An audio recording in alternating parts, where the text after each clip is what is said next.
BCCI एवढी श्रीमंत असूनही आयपीएल मधले हे स्टंप विकत घेत नाही तर भाड्याने घेते. हो, हे खरं आहे.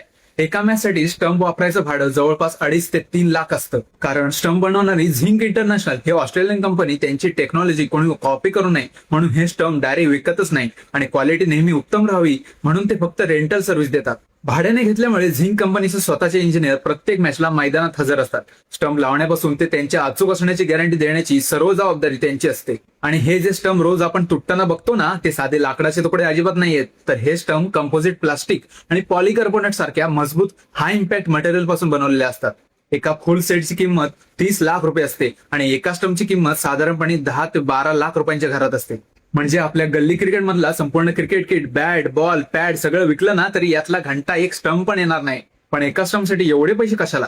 कारण या स्टंप मध्ये ऍडव्हान्स सेन्सर, एलईडी लाईट आणि माईक बसवलेले असतात. जशी बेल स्टंपवरून उडते तशी बरोबर 0.001 सेकंड मध्ये म्हणजे डोळ्याची पापणी झाकायच्या आतच रेडिओ सिग्नलमुळे लाईट फ्लॅश होते. अंपायरला विचार करायच्या आतच डिसिजन एकदम क्लिअर असतो. आणि फक्त त्या एका छोट्या एलईडी बेलची किंमत पण 40 ते 50 हजार रुपये असते. आणि आता सगळ्यात भारी फॅक्ट म्हणजे हे एवढं मोठं इन्व्हेन्शन एका साध्या खेळण्यातून आलंय. ऑस्ट्रेलियन इन्व्हेंटर ब्रांटे एकरमनने आपल्या मुलीला एका लाईटवाल्या खेळण्यासोबत खेळताना बघितलं आणि त्याच्या डोक्यात आयडिया आली. तिथेच क्रिकेटचा इतिहास कायमचा बदलला. पण खरा गेम तर 2023च्या आयपीएल मध्ये झाला. मुंबई इंडियन्स विरुद्धच्या मॅच मध्ये अर्शदीप सिंगने एकाच ओव्हरमध्ये डायरेक्ट 2दा मिडल स्टंपचे 2 तुकडे केले.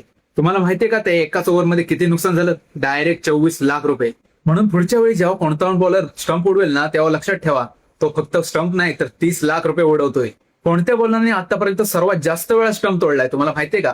माहित असेल तर कमेंट करून नक्की सांगा आणि अशाच माहितीसाठी आपल्या पेजला फॉलो नक्की करा. जय हिंद, जय महाराष्ट्र.